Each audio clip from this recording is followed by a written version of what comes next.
What if I told you that Lewis Hamilton's car in Brazil was so damaged that it shouldn't have even continued on the track? What if I also told you that all this was revealed by a Ferrari engineer and was not shown on television? So, what the hell is going on inside Ferrari? It all started with a green light. The roar of the engines at Interlagos heralded an intense race, but no one, not even within Ferrari, imagined that they were about to witness one of the most tragic chapters of the season. From the first corner, tragedy unfolded like an inevitable domino. As soon as the traffic lights were out, Carlos Sainz, now a Williams driver, was involved in an aggressive maneuver in turn 1 that ended with him touching the rear of Hamilton's SF25. It was an impact that at first glance seemed slight, almost superficial. But in Formula 1, nothing is superficial.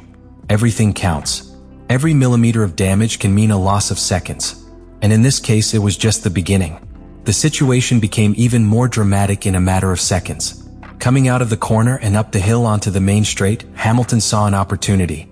In front of him, Franco Colapinto, the young Argentine from Alpine, made a mistake in the last corner. Lewis, with his champion instinct intact, did not hesitate. He tried to overtake. But Colapinto defended himself. There was contact. This time, the damage was devastating. The Ferrari's front wing came off, but that wasn't the most serious thing. What no one in the stands or on the television broadcast could see was the real disaster. The broken wing was trapped under the car. At that moment, without yet being noticed from the outside, the aerodynamic structure of the SF25 completely collapsed. Imagine an airplane with a wing partially torn off trying to stay in flight. This is how Hamilton's car looked. From the cockpit, the Briton immediately sensed that something was not working. The steering wheel responded with a delay, the brakes did not bite as they should, and the rear axle felt completely unmoored. But like any pilot of his caliber, he tried to continue. He went into the pits, they replaced the spoiler. From the outside, the car looked repaired. But inside, it was already irreparable. Telemetry began sending emergency signals. These were not minor warnings. The airflow under the floor of the car, crucial for downforce, was completely altered.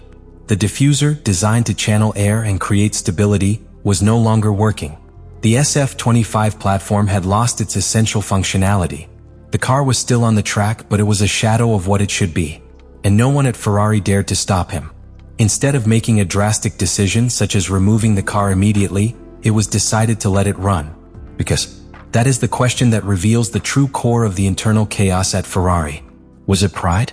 Denial? Internal pressure? A desperate attempt to save points in a season that was already showing signs of technical collapse?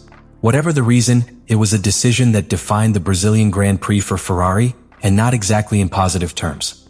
Hamilton, with an uncontrollable car, continued on the track as if he could tame a bull without reins.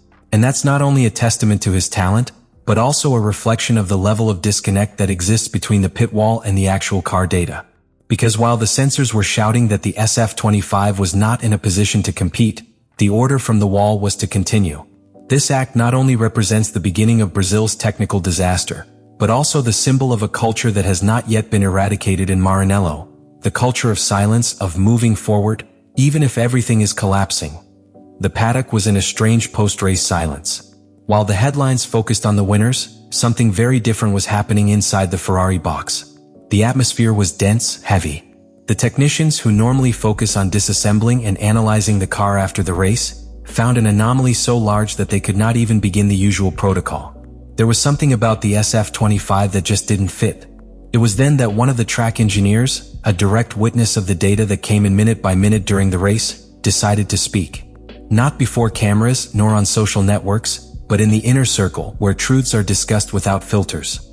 His statement was direct, crude, and alarming. Hamilton's car had lost between 35 and 40 points of downforce. To put it in perspective, that figure represents a technical mutilation of catastrophic proportions. In modern Formula 1, where every tenth of a second is the result of millions in development and aerodynamic simulations, losing 40 charge points is equivalent to racing with one hand tied behind your back. The car was not only damaged, it was fundamentally broken. It wasn't competitive or even safe. And yet, Ferrari kept him on the track for more than 30 laps. The revelation did not take long to reach the top. Frederic Vasseur, the team manager, was forced to publicly confirm what was already an open secret in technical circles. Hamilton's SF25 should not have continued racing. The telemetry data was irrefutable. The post-race simulations showed that each of those laps was executed by a car that had stopped behaving like a Formula One car. Most alarming was the nature of the damage. It wasn't just a broken spoiler or a loose part. The front wing detached in the collision with Colapinto became embedded under the car, altering the entire air flow normally generated by ground effect. The result was devastating. Air no longer flowed to the diffuser, the center of pressure shifted abruptly towards the front axle, and the car began to behave like a racing car with two contradictory design philosophies at the same time. It was oversteering in slow corners, understeering in fast corners, and completely unpredictable in transitions. In other words, the SF25 no longer obeyed the laws of its own engineering. The consequences were not only technical but psychological. From the cockpit, Hamilton constantly reported problems with balance, braking, and stability. Every corner was a battle against a car that seemed to have a mind of its own. During long braking, the rear axle came off the asphalt. When exiting curves, the rear axle did not drive, and in fast sectors, the car vibrated with micro-oscillations that destabilized his confidence. Even so, the Briton, with all his champion history, managed to keep him on the track. The decision to retire it came on lap 37.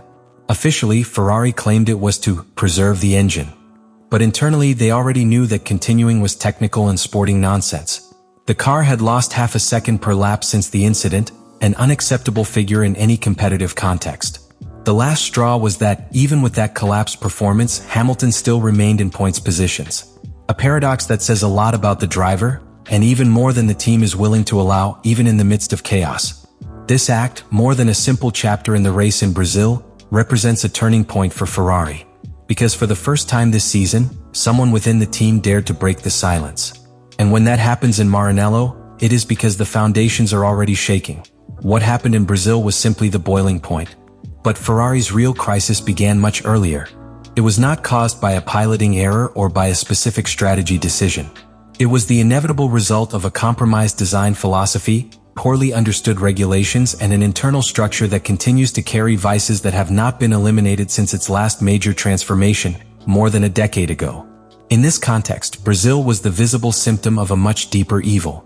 A team that does not listen to its engineers. A car that does not obey its drivers. And a technical management that seems more focused on containing fires than on building a winning machine. The most alarming thing of all is not that Ferrari has failed. The thing is that, after years of repeated crises, he has not yet learned how to prevent them. The SF25 is not broken by accident. It is broken because it was designed for an F1 that no longer exists. And Ferrari in 2025 still doesn't know how to build for the one that does. The truth finally came to light. And as usually happens in Formula One, it was not done through official communications or corporate statements. He did it from where the most uncomfortable realities always emerge, from within. From an engineer who could no longer remain silent. From telemetry that screamed what the cameras did not show. From a car that, beyond the name, the color, and the emblem, no longer worked. What we experienced in Brazil was more than a bad result. It was the broken mirror of a structure that has been hiding its cracks under the carpet of pride for years. Ferrari, the home of champions, the most successful team in history, remains trapped in a cycle of denial, improvisation, and silence. And when the silence is broken from within, there is no turning back. Brazil was not the beginning of chaos, it was confirmation that chaos is already established. A car that loses more than 35 points of downforce and continues racing is not an example of courage, it is a sign of desperation. A team that prefers to wait to see what happens on the track rather than rely on its own data is not competing intelligently. You are betting on luck. Lewis Hamilton, in his first season dressed in red, is living a reality that not even he imagined. Not only does he have to adapt to an unstable car, but to a team culture that often prefers to protect its image than face its mistakes. And if this season has proven anything, it is that even the best drivers in the world, when behind the wheel of an unstable machine in an environment of indecision, can be dragged to the bottom without ever making any mistakes of their own. So the question that remains is simple but painful. How many more mistakes, abandonments, or internal leaks must occur before Ferrari accepts that this is not bad luck, but a broken structure? Let me know in the comments what you think about all this.